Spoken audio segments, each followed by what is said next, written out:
Sa Aldico, right? Okay. Sabi daw po, nahuli na. Ang tanong, pwede bang, sorry pwedeng pa-selfie? Pa-selfie yung may hawak. Parang nung nahuli si Alice Alice Go, Go. may Oo. pa-selfie yung NBI, di ba? Oo. Pwede pa-selfie. Sino ba naman makakalimot sa selfie na yun? Kasi baka look alike lang. Tama. Nako! Pangalawa, Nako! Patay! Ano ang totoo dito mga kadonatics? Ha? Si Maharlika kasi, legit naman itong mga report niya palagi mga kadonatics. May breaking news! Anong sabi niya? Fake news si Bangag. Ho! Ho! Ho! Wala sa preg si Zaldico.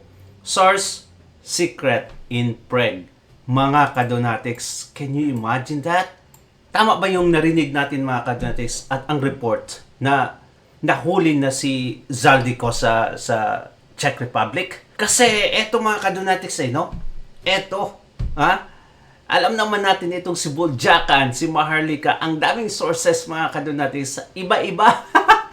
Sa ibang bansa yan So, if she said this mga kadonatics, there would be a possibility na haka-haka lang ang ginawang report mga kadonatics na nahuli ni Zaldico. Even the president daw, kuno. Well, actually, nag-post talaga siya na nahuli na si Zaldico. At alam nyo ba mga kadonatics, ang nabanggit ni Rimulya, almost 1 month pa daw mapabalik. Ano kaya? May niluluto kaya kayo? Kaya itong si Sir Ted Filon mga kadonatics, humihingi ng selfie na talagang nakita nila si Zaldico or nahuli na talaga nila. Kagaya daw nung kay Alice Guo. Alam naman natin mga kadonatics anong nangyari kay Alice Guo. Di ba? Sa Malaysia, Indonesia ata yun. May selfie pa, naka-livestream pa yung iba. So, bakit hindi ginawa ito kay Zaldico? Nako. Ano kaya yung niluluto nila mga kadonatics? At eto, before natin pakinggan si Sir Ted Filon patungkol dito, si Dare to Ask, isa ding legit na source mga kadonatics, sabi niya, grabe ka naman Bongbong Marcos. In your statement sa pagkahuli kay Zaldico or Representative Zaldico, you did not even express gratitude or thank the government of the Czech Republic. Wala nga mga kadonatics for sure. Basahin nyo. Sabi niya doon, nahuli lang si Zaldico. Walang pasasalamat sa Czech Republic. Is it because kung totoong nahuli siya, hindi siya masaya mga kadonatics? Si Marcos? Dahil alam naman natin kung ano yung pinagsasabi ni Zaldico, di ba? Nag-release ng video na nakatanggap itong si Bongbong Marcos. Sino ba naman ang masisiyahan mga kadonatics na dinawit yung pangalan mo ngayon? Kung totoo talagang nahuli si Zaldico, isisiwalat na yan lahat-lahat with the evidences. Ngayon, sana lang walang mangyaring masama kay Zaldico kasi alam naman natin nung October 2025 ata yun, sabi niya, sana man lang wag nila akong patayin. Di ba? Takot nga siyang umuwi ng Pinas kasi may death threat sa kanya mga kadonatics. At ang sinabi niya pa doon, sino magpapatay sa kanya? Sila Martin ata, di ba? At yan, may hit na siya. As in, literally, nahuli nila ang pinili ninyo ni Martin Romualdez na Chairperson of Appropriations Committee for 3 years at allegedly sila sabing isa sa mga masterminds na biggest, corruption scandal in history. Pero parang hindi kayo masaya or grateful. Next time, release the statement. Please say thank you to Czech Republic. Dapat masaya na huli na, tama ba? Ay dapat talagang masaya mga kadonatics. Ay nahuli na yung nagdadawit sa inyo. Bakit hindi kayo masaya? Nako.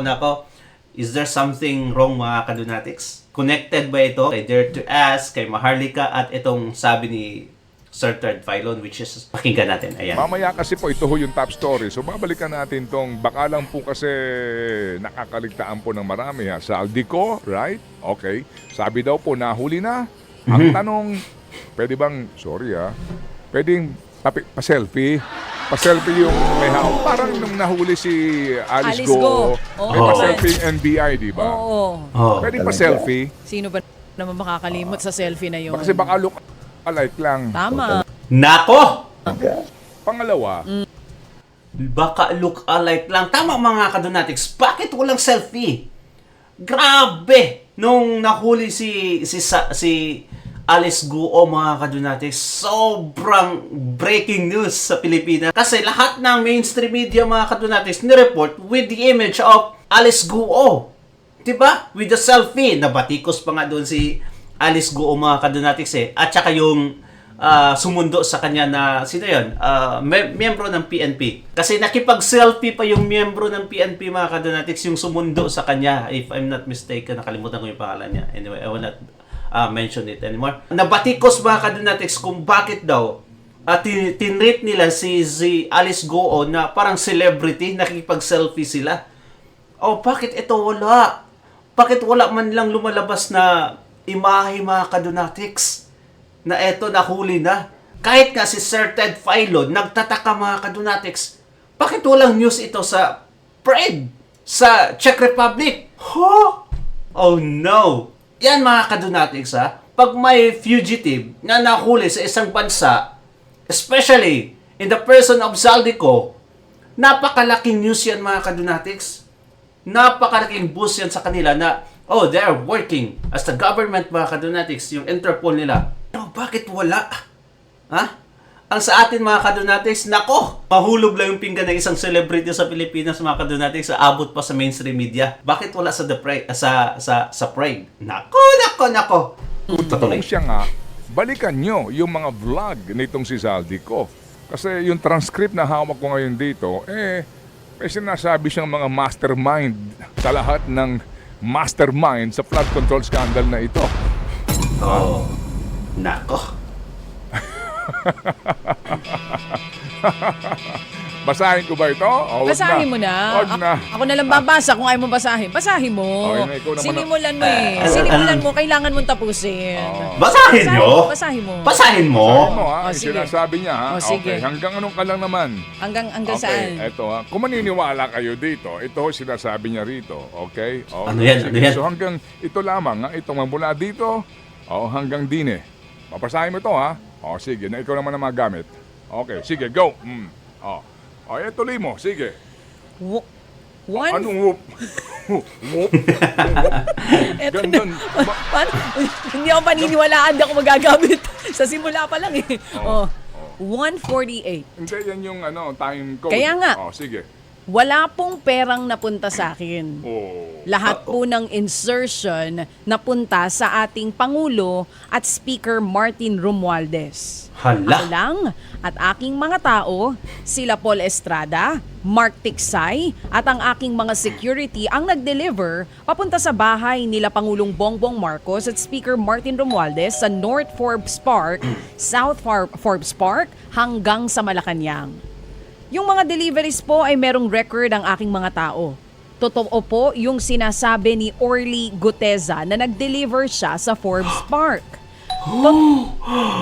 Bakit diniscredit nila si Orly Gutesa, mga kadunatics? Ang nangyari pa, sinampahan ng kaso at ewan ko kung saan na si Gutesa ngayon. Bakit diniscredit nila? Oo, di ba?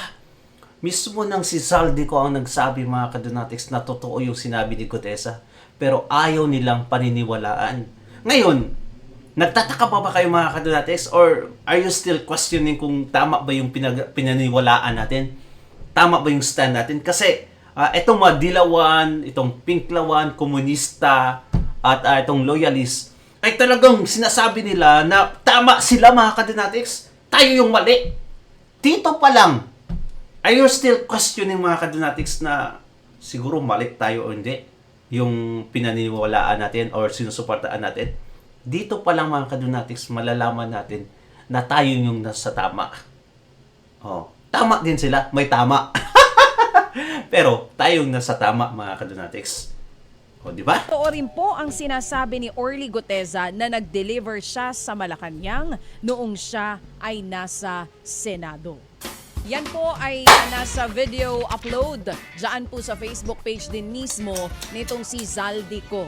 So Mukhang nakalimutan nila yung statement na yan, mga kadunatics. Mukhang nakalimutan nila. tama bigyan natin yung timestamp para mahanap nyo. 1:48, nandun banda. Makikita nyo.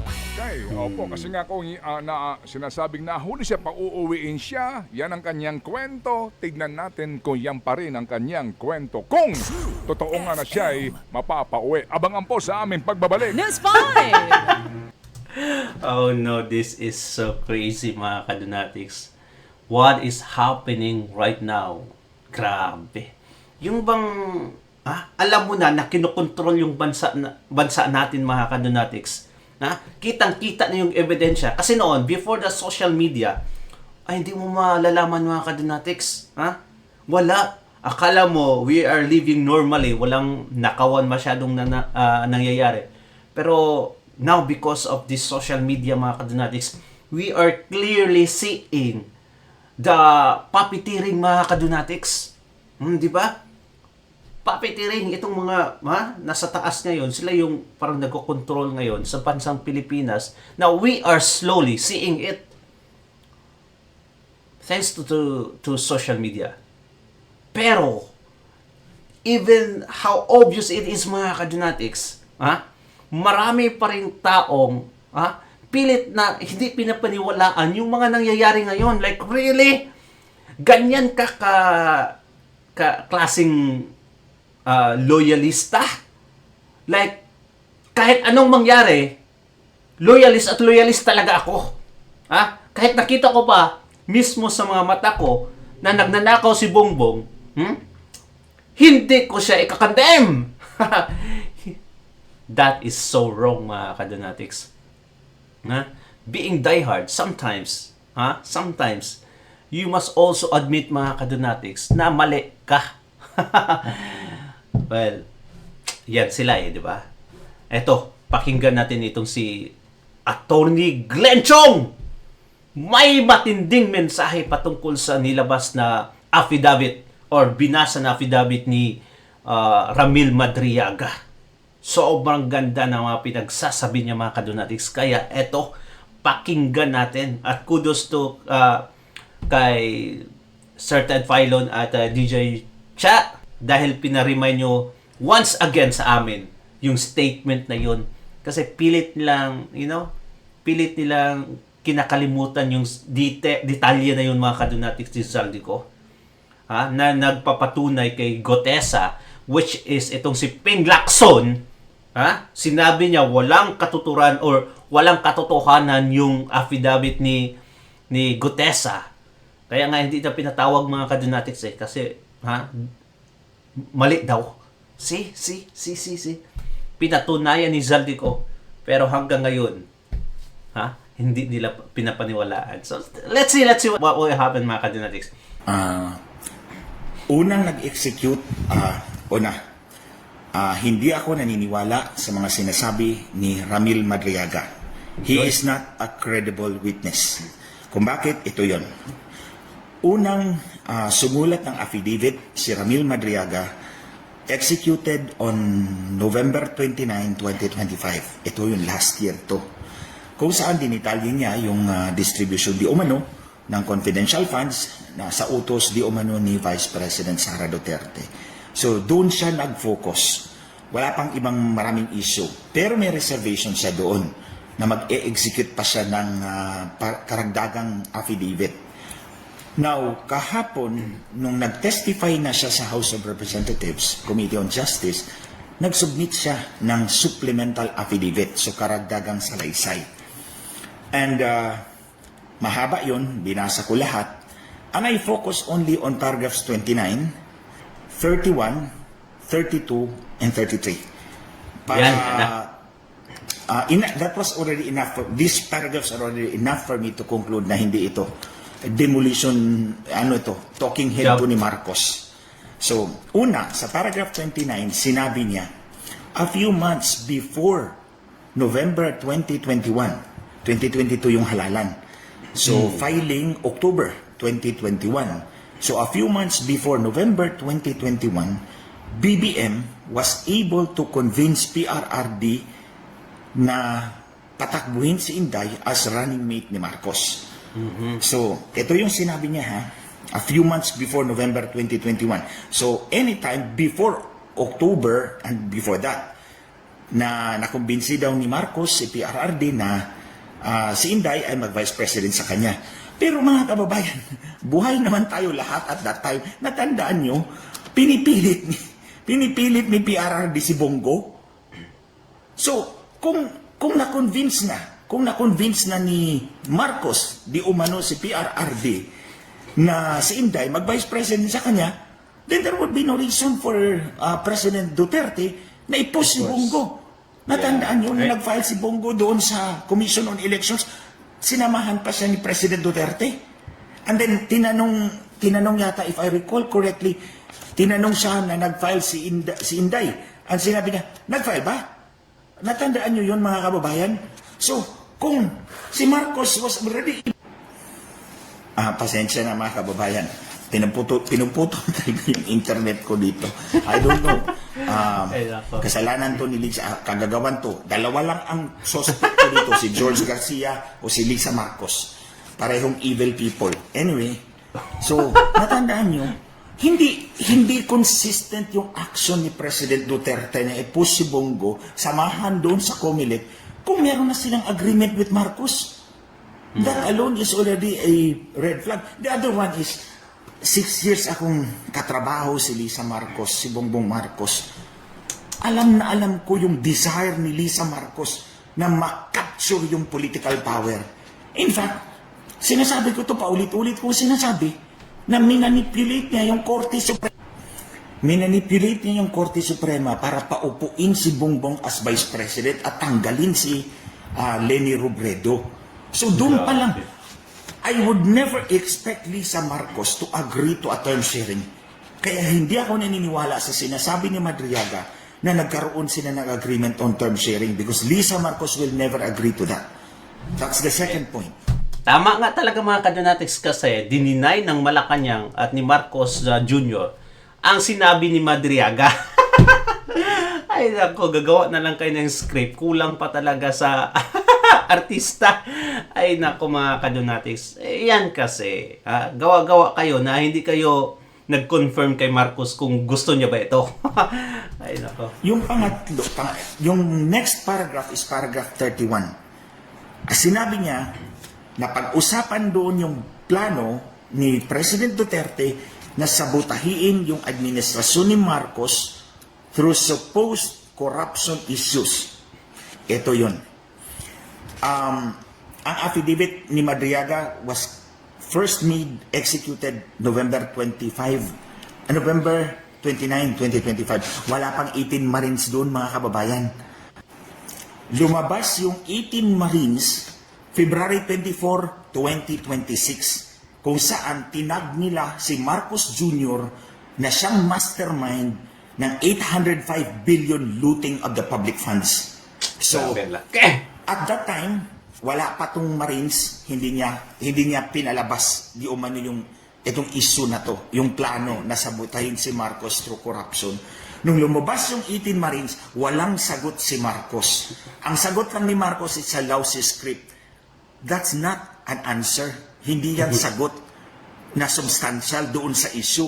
Kasi mabigat yung akusasyon ng Marines. 805 billion ang ninakaw ninyo, Marcos Jr. Kami yung nag-deliver ng mga pera. Walang sinagot si Marcos doon kung yung sinabi ni Claire Castro na lousy script. So kailangan nila ng talking head. Si Madriaga ang ginamit nila ngayon. Nako, can you imagine or mantakin nyo mga kadonatics na etong tatlong taong to, Zaldico, Gutesa at tatlong grupo, shall we say, 18 Marines, hindi yan sila connected in some way mga kadonatics, pero yung lengguwahe nila patungkol kay Marcos at Romualdez synchronize mga kadonatics. They're talking about Marcos na tumanggap ng pera, Gutesa also, same thing, 18 Marines. Diba? Grabe! In one line mga kadonatics. Kakaibang grupo. Pero iisa lang yung mga pinagsasabi nila. Diyan pa lang, sobrang obvious na grabe itong si Bangag. Sobrang magnanakaw talaga. So, imagine mga kababayan, kung ako senador, issue yan. It's good public mileage. Remember, good publicity or bad publicity is still publicity. Kailangan niya ng senador. Pero ayaw nilang mag-imbestiga doon sa 18 Marines. Now, sino ba ang opisyal na mas mataas sa senador? Is the Vice President and the President. Pero sino ang dinawit dito sa issue ng looting of public funds? It's the President. It's Marcos. So therefore, the reasonable conclusion is si Marcos ang nagpatigil. Si Marcos ang ayaw magpaimbestiga doon sa 18 Marines. Nobody else. Because siya yung nadawit doon. Now, Kaya nga ayaw ni Ping Lacson, mga kadunatics, na ipatawag yung 18 na Marines kasi nakakonclude na si Ping Lacson na mali yung affidavit na sinubmit nila. Talaga mga kadunatics, alam naman natin to si Pinky Lacson, sobrang sunod-sunuran sa presidente. wala silang sagot, but they need to demolish that argument, yung 800 billion looting of the public funds. Di sinong ginamit nila? Ito, si Madriaga. Dinagdag yung story na yan sa kanyang supplemental affidavit. Not in the original affidavit, but in the supplemental affidavit. Di ba? Now, Can you imagine na supplemental lang pero grabe kadetalyadong nangyayari, mga kadunatics? Kasi yung ginawa yung initial affidavit ni Madriaga na sinubmit, mga kadunatics, siguro napag-isip-isip nila na nako, kulang to, dapat may supplemental script tayo. Kaya grabe nung lumabas yung supplemental script, mga kadunatics, sobrang detalyadong nangyayari. Can you imagine? Nung sa script, mga kadunatics, alam niya lahat, mga kadunatics, yung petsa, yung lugar, pero yung pinakita na yung picture, hindi nga alam, mga kadunatics, na yung Mayon Volcano, ay sabi niya nasa Naga daw yung picture na yon. Isa lang yun sa mga mali, mga kadunatics. Isa lang yun. Can you imagine that? yung paragraph 32, sinabi niya na there was, binalak ni President Duterte na i-overthrow si Marcos. Kung yung term sharing is 2025, natandaan ko, tinawagan ako nila sa Davao, pinapunta ako doon sa unang Maisog Rally, January 24, 2024. 1 year before the 2025 term sharing. At nung nagkausap kami ni President Duterte, ang sabi ko, anong sasabihin ko? Ang sabi niya, yung alam mo lang tungkol sa eleksyon. Di ba? Gumawa ako ng affidavit. Sumulat ako ng affidavit. Binulgar ko si Lisa Marcos na nandaya sila, Marcos, sa eleksyon. Pero hindi na ako gumawa ng supplemental affidavit. Lahat ng gusto kong sabihin, sinulat ko na sa affidavit ko. Sa affidavit, walang supplemental. Dahil yun na ang lahat ng totoo. So, nung sinabi ni President Duterte, sabihin mo lang kung anong totoo. Hindi ako maniniwala dito sa sinasabi ni Madriaga. Na Kulang script. itong overthrowing of Marcos was planned by President Duterte because Maisog was formed 1 year before itong expiration of their alleged term sharing 2025. So, bakit magbabalak si President Duterte 1 year before? Hindi pa naman nag-expire. Hindi pa naman dumating yung 2025. And then, bakit niya sinabi sa akin? Just tell the truth. Kung anong alam mo tungkol sa election. Kung may balak si President Duterte na masama, di sinabi niya sa akin, siraan mo ng gusto. Mag-invento ka dyan ng story. Wala. Sinabi lang niya, ang totoo, sabihin mo lang ang totoo. Di sinabi ko yung totoo, na totoo naman talaga nandaya si Marcos, si Lisa, gamit ang Smartmatic. Isang affidavit lang ginawa ko. Hindi ako gumawa ng supplemental affidavit, hindi tulad kay Madriaga. So yan, itong overthrowing BBM, ito yung way to neutralize the rallies we are doing now. Ito yung paraan nila na i-neutralize yung rallies by framing it as part of the destabilization fomented by former President Duterte.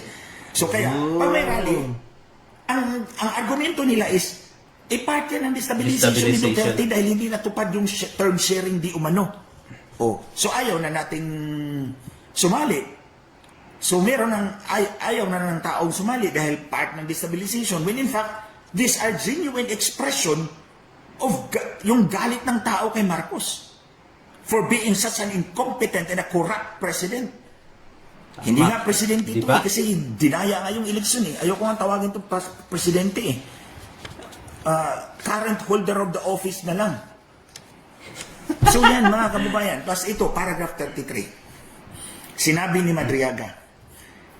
Part ito paragraph 29, 31, 32. Yung balak di umano na guluhin yung administrasyon ni Marcos. May assignment daw siya to recruit civil groups, school clubs, fraternities, kasama pang criminal groups and syndicates. Pero, mind you, basahin nyo yung affidavit niya, walang detalye. Walang detalye kung anong ginawa niya doon sa kanyang assignment. That's a significant gap. Significant gap yan, hindi yan minor. Kasi I kung see. sinabi mong assignment mo yan, as part of the destabilization, dapat meron kang detalye. The fact na ayun. wala yan, to my mind, gawa-gawa mo lang yan, Madriaga. So ito mga kababayan, ito lang. Huwag mo nang Significant basahin gap. yung lahat, mahaba eh. Ito lang.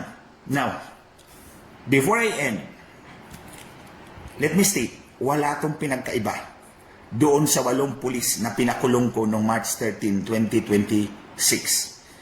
Kung natandaan nyo, nag-live po ako, binalita ko po sa inyo na 8 pulis ang nakulong habang buhay, reclusion perpetua, 2, dahil sa pagpatay kay Richard Santillan. Nung nag-trial kami, syempre, basta-basta. yung pulis as a witness. So, ako yung nagko-cross-examine sa kanila. So, tandaan po ninyo, bago sila umabot sa korte, finailan sila ng kaso sa Department of Justice ng NBI. So, ang NBI ang nag-file sa kanila. So, doon kami sa Department of Justice preliminary investigation. Siyempre, nag-submit sila ng counter affidavit. So, ito yung katulad ng, ito yung equivalent ng affidavit ni Madriaga. So, nag-submit sila ng counter affidavit. Ito yung sagot nila doon sa, ito yung sagot nila doon sa paratang. Nung nakaupo na sila sa witness stand, binabago nila yung kanilang mga pinagsasabi doon sa counter affidavit. So, Ayun na. ngayon kasi dati, sa korte, ang witness, doon ka dinadirect examination ng abogado mo. Ngayon hindi na, judicial affidavit na. So mag-submit ka ng judicial affidavit, pagdating doon, Depend ipapakonfirm mo. mo sa iyo, ito ba yung judicial affidavit mo? Question and answer yan. Ito na yung direct examination ng abogado mo. So pagkatapos na ma-confirm, cross-examine na kami, prosecutor. So magko-cross-examine na ako, magtatanong na ako. So alam nyo, ginagawa ko, pinapa-flash ko yung affidavit, counter affidavit nila. Ito yung sinabi mo. Bakit iba na yung sinabi mo ngayon dito sa judicial affidavit mo? Ayun So yung na. judicial affidavit, daranin yung equivalent ng supplemental affidavit ni Madriaga. So, sabi ko, ito yung judicial affidavit mo. Iba na yung sinabi mo dito iba yung sinabi mo doon sa Fiscal's Office, sa Department of Justice, doon sa counter affidavit mo, iba na. So, hinighlight ko lahat yun mga kababayan. Paulit-ulit kong, minsan nga pinabasa ko sa judge, sa witness. Basahin mo yung paragraph 7. Sa totoo, binasa din naman niya. Ang ibig ko palang sabihin, basahin mo aloud. Anong sinabi ko? Binasa mo ba? Sabi niya, binasa ko po. Sabi ng judge, hindi mo kasi sinabi, Isip read lang. it aloud. Ayun. So sabi ko, sige, read it aloud. So pinapabasa ko, tapos pinapabasa ko rin yung kanyang judicial affidavit, hindi magtugma. So alam nyo, mga kababayan, kinatigan ako ng korte doon. Sabi ng korte sa decision, yung necessity of the use of force is not met. Hindi natugunan ng mga akusado. Because significant details appeared only in later testimonies but were absent in earlier counter affidavits. So Yun, yung kay Madriaga. yung pinpoint out ko paulit-ulit sa korte, ito yung sinabi mo noon, ito na yung sinabi mo ngayon. So ito sabi ng korte, significant details appeared only in later testimonies but were absent in earlier counter affidavits. Kaya hindi sila pinaniniwalaan ng korte. Walang pinagkaiba itong kay Madriaga. Tama. Doon sa mga pulis na pinakulong ko, 8 pulis. Walang pinagkaiba. So, mind you, sinabi pa niya sa counter affidavit niya na supplemental affidavit niya, na gumawa siya ng supplemental affidavit dahil kinasuhan siya ng perjury ni Inday Sara. Well, Hindi naman yung sagot. pag binasa mo yung supplemental affidavit, maraming new accusations ang nilagay niya. Not in support of, dapat, kung gumawa ka ng supplemental affidavit dahil kinasuhan ka ng perjury, ipakita mo na mali yung complaint ni Inday Sara. Hindi yung Exactly. Nawala yung boses. Okay, loading si Attorney Glenn Chong, mga Kadunatics. Talagang napakagaling na lawyer itong si Glenn Chong, mga Kadunatics. Iba talaga pag trial lawyer, mga Kadunatics. Magaling talaga sa argument at sa mga cross-examination. Hindi kagaya nitong si Claire Castro. Trial lawyer daw siya, mga Kadunatics. Pero walang pinanalo ni isang kaso. Ay, nako. Wala. Useless talaga itong si Claire Castro eh. Well, anyway, grabe, ang ganda ng punto ni Attorney Glenn Chong dito, mga Kadunatics. Dapat kasi, ang tawag dyan, initial affidavit mo, dapat, kung may supplemental ka, nakasuporta pa rin yan doon, mga Kadunatics. Nag-enlighten lang sa initial affidavit mo, sa main affidavit mo. Hindi mo lagyan ng bagong issue, mga Kadunatics, ang supplemental mo. Kaya nga supplemental di ba? Nagpapaliwanag lang kung ano talaga yung nasa main affidavit mo. Nagkakaiba na yung tunog So, ayun, mga Kadunatics, pangka talaga. Magaling talaga yung explanation ni Attorney Glenn Chong. Kuha natin, mga Kadunatics. Di ba? Kung may dinagdag ka na, that is no longer supplemental, mga Kadunatics. That is already a new affidavit. Which is very wrong. Kasi kung may affidavit ka, dapat ilagay mo na yun doon, lahat. Kung hindi man nakadetalyado doon sa affidavit mo, doon mo i-explain sa supplemental mo ang nangyari. Well, anyway, wala na talaga si Attorney Glenn Chong. Okay, thank you so much, mga Kadunatics, at comment down below at babasahin na dyan. Thank you and God bless you. Ingat palagi. Like and subscribe. Bye-bye.